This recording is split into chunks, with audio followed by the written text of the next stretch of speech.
Shooting guard, Dinwiddie, Hardaway, you could do way worse than that. Like, that's pretty solid. Reggie, Josh Green. If Josh Green takes a step forward, this is just a really nice defensive 3-and-D small forward group. Obviously, this is all kind of positionless. Dorian, Kleba, and Bertans, I like that a lot. And then JaVale McGee, Christian Wood, Dwight Powell, you could do way worse. I mean, considering where the Mavs have been at the center position for the last decade, this is great. This is fantastic. JaVale McGee, Christian Wood, Dwight Powell. Now, of course, Christian Wood coming off the bench. That one has everyone scratching their heads a little bit. No, I wore my red shades yesterday. Jason Kidd has declared that Spencer Dinwiddie and JaVale McGee will be starters, joining incumbent starters Doncic and Dorian Finney-Smith. I've been told the team's planning to keep Reggie Bullock as the 5th starter. As things currently stand, the team's splashiest acquisition this summer, Christian Wood, will come off the bench. This would be the Mavericks' nearest Casimil? The fuck is that word? The hell is that word? Why do so many writers for The Athletic, God bless Tim Cato, why do so many writers for The Athletic write with a fucking thesaurus directly next to him? I write for a living, and I don't even know some of these words. Facsimile. Facsimile. Facsimile. An exact copy, especially of written or printed material. Make a copy of. Facsimile. Okay. Got it. Fuck. Where am I clicking? All right. Facsimile of the starting lineup that brought them postseason success. 2 playmaking guards, 2 3-and-D wings, and a tone-setting center who plays fewer minutes than his counterparts off the bench. Yeah, that is kind of the thing. That is kind of the thing where it's like, sure, JaVale McGee might be starting, but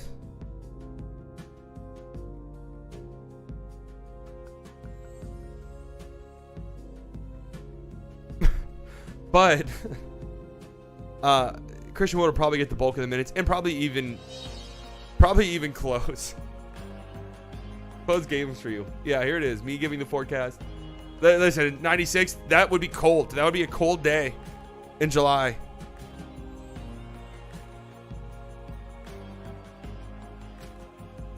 That'd be a cold day in July in Dallas. Yeah, this is me. Take the smile off. There's nothing to smile about. There's nothing to smile about. I used to want to be a meteorologist really bad when I was young. Like when I was a kid, instead of wanting to be an astronaut, instead of wanting to be an NFL player, I wanted to be a meteorologist desperately bad. Twister was my favorite movie of all time. All right, let's move on. Okay, let's keep going. Dinwiddie could be more complementary to Doncic than Brunson was after being traded to Dallas. Dinwiddie took about the same number of catch and shoot threes, 2.3 a game. Brunson took 2.6, while making more, 42% on catch and shoot threes for Dinwiddie. That's pretty nice. Compared to 40% for Brunson, which is still a good number. Where Doncic and Brunson were methodical drivers, Dinwiddie has the ability to make lightning quick decisions on the weak side of the floor, instantaneous drives, swings, or launches from triple threat positions. His tendency to devolve into long-winded isolation possessions were less prevalent when Doncic played with him. Really? Didn't feel that way at times. But I do agree, when Dinwiddie just catches the ball and goes and just makes a really quick decision, good things happen. Good things happen, for sure. When Dinwiddie makes very quick decisions, doesn't dribble the ball around for the entire shot clock, good things typically do happen. We saw that all throughout the postseason. He needs to continue to do that. The catch and shoot percentage might have been a half-season outlier, but he still averaged 37% on such shots his last 3 complete seasons. Yeah, we talked about that a lot after the trade. McGee represents an even more certain upgrade. Last season, he had about the same number of pick-and-roll possessions as a roll man, 2 per game. Really? That's it? As Powell, 2 per game. And he averaged 1.4 possessions on those plays, just shy of Powell's 1.42. I mean, Dwight Powell, I'm pretty sure, was the most efficient pick-and-roll player in the NBA last year. While he lacks Powell's insistent motor and technical finishing chops, he makes up for it with even longer limbs and higher reaches. Yeah, rim deterrence. Rim deterrence is what JaVale McGee is going to give you. Among players 6'10" and taller who defended at least 4 shots per game within 6 feet of the rim, basically every center in the league, Powell averaged the 6th worst percentage. 63% on such shots. Jesus. I didn't even know that. McGee only allowed 51% per the NBA stat site, which was 5th best. All right. There you go. Some propaganda. The Mavericks starting lineup was good enough for a Western Conference Finals run, and they've improved it. The questions are with the rest of the roster. Okay, so Tim seems to think the Mavs have actually gotten better. Here we go. Here's the Wood coming off the bench part. Wood coming off the bench somewhat replaces the bench scoring role that Dinwiddie served last season. And there's a lot to like about the trio of him, McGee, and Kleba at center for sure. I agree with 1,000,000%. That's one of the best Mavs front courts in a very long time. McGee will only guard fives, but both Kleba and Wood can guard down a position. There's a real argument that Wood might be better off doing that, which I'll look at more closely in the coming weeks. I think that's why a lot of people thought that Christian Wood was going to start at the 4 once we heard that JaVale McGee was starting. Because, yes, Christian Wood could start the 4, and then you put him alongside a legitimate rim protector, then that's pretty good.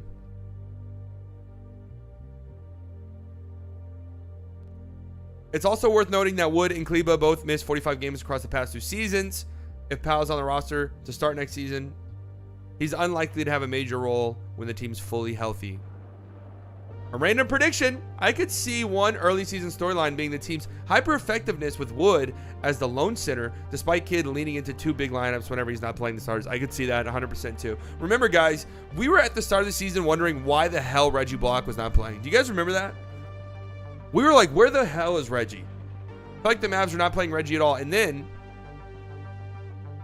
fast forward a little tiny bit, and he's getting more minutes than anybody else in the playoffs.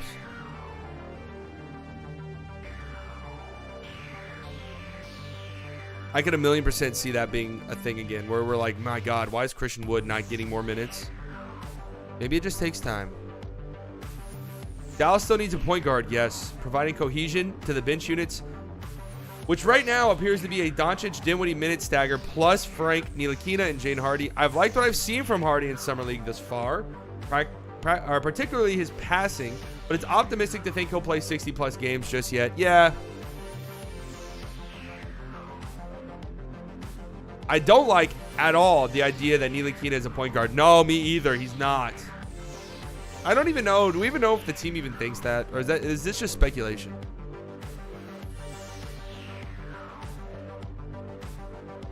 I would have signed Goran Dragic this summer. Hell, I would have brought him in at the deadline if I could have.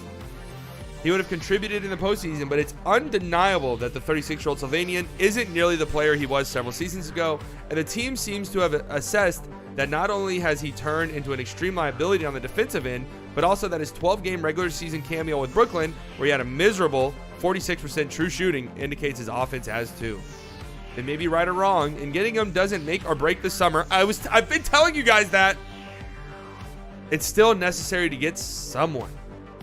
Not signing Dragic is only a failure if the team does not acquire another reliable ball handler who can help the bench units maintain cohesion and effectiveness in moments where Doncic or Dinwiddie aren't on the floor at all. Agreed. You got to go and get someone. I agreed that it wasn't Goran. I was saying that, and I got shit on all the time for it. Is Wood coming off the bench an educated guess on your part, or is something you know as an insider? I've been told this. I'm reporting it. So there you go. So it's pretty much confirmed that, at least at this point in time, JaVale McGee is going to be starting and Christian Wood's going to be coming off the bench. Yes. Why the hell are we announcing this in the middle of July? I don't know. I said the same thing when it was announced that JaVale McGee was going to start. I was like, why are we making these decisions now? There hasn't been a camp yet. There hasn't been preseason. I mean, you have an idea of how JaVale McGee is going to look next to Luka. You have an idea about how Christian Wood might look next to Luka, but you don't even know. You haven't seen him.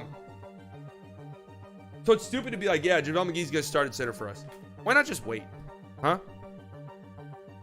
Like, why even leak this stuff now when it's like, you just traded for Christian Wood? Why not just be like, yeah, we're going to see. It's a fluid situation. Everybody's got a chance to start. We'll see. Instead of immediately pissing him off. Because I also saw reports here. Christian Wood. I also saw reports that, yeah, here. Tim McMahon indicated earlier that Christian Wood would not be thrilled coming off the bench in a contract year, yet that appears poised to happen right now, which is interesting to say the least. Yeah.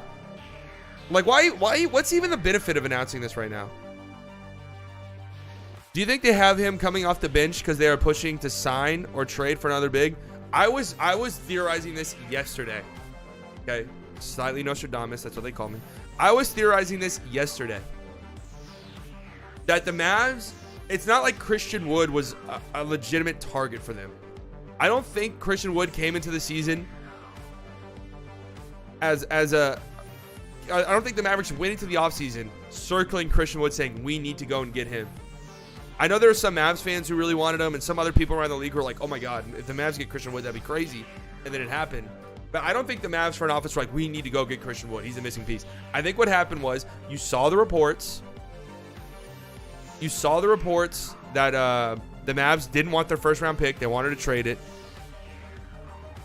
And then you also had a situation where the Mavs needed to clear up like 4 bench spots. So they shopped their first round pick around. They shopped all the guys they were going to get rid of anyway, and Christian Wood was the best they could get, so they went and did it. I think that's what happened. I don't think it was like, oh my God, Christian Wood is the Robin that we need. We need to go and get Christian Wood right now. He's going to be the missing piece. It just happened that way.